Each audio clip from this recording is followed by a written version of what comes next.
The pardons are starting in the latest sign that no matter what Donald Trump says publicly, he knows his days as president are numbered, and Donald Trump has pardoned his former national security advisor, the convicted Michael Flynn. Now, remember that Michael Flynn pleaded guilty to lying to the FBI about contact with Russian officials. Trump announcing the pardon, of course, via Twitter just hours before Thanksgiving, saying, quote, "It is my great honor to announce that General Michael T. Flynn has been granted a full pardon, no partial pardon for Michael Flynn, a full pardon.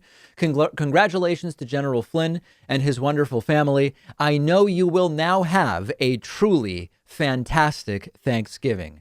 Remember that Donald Trump has already commuted the sentence of his former campaign aide, Roger Stone.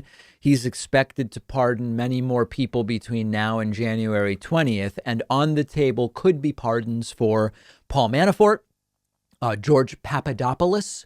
Steve Bannon has been charged but not yet convicted. Rudy Giuliani is under federal investigation for possibly breaking lobbying laws. There are many others.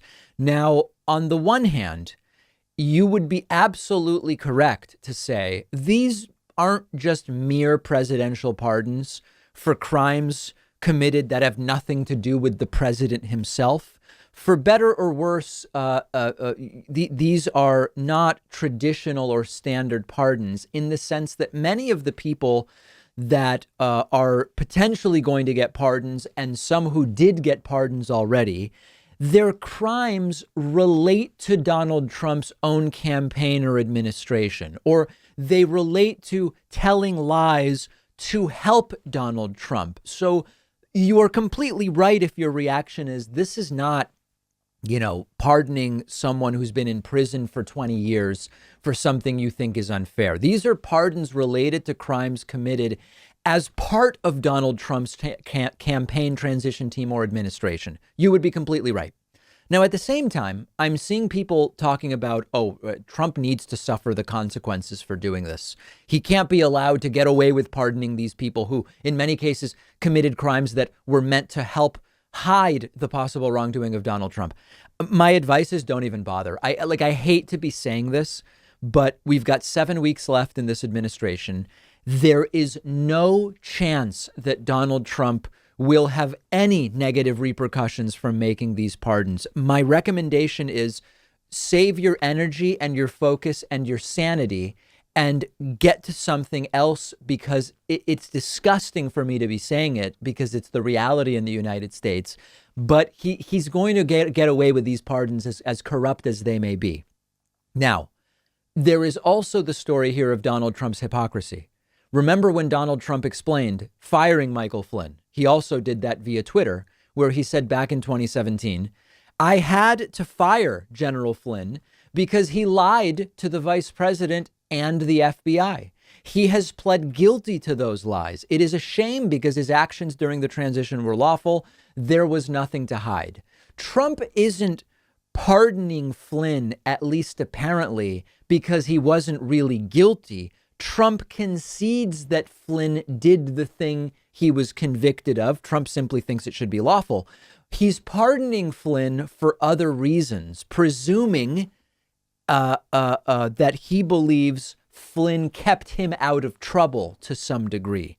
Now, if you really want to take a trip down the delusional recesses of the internet, there were pro-Trump forums that when Donald Trump pardoned Michael Flynn on Wednesday, they immediately started posting, "Trump pardoned Flynn because Flynn is the last puzzle piece in overturning the election results to get Donald Trump a second term." Just unbelievable delusions taking place. And think now of the full Michael Flynn story as we understand it. During the transition, Barack Obama told Donald Trump, "I would not hire Michael Flynn. He's a national security risk."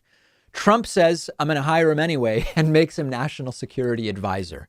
Flynn lies to the FBI, was an unregistered foreign agent, lied about his contacts with Russia, etc.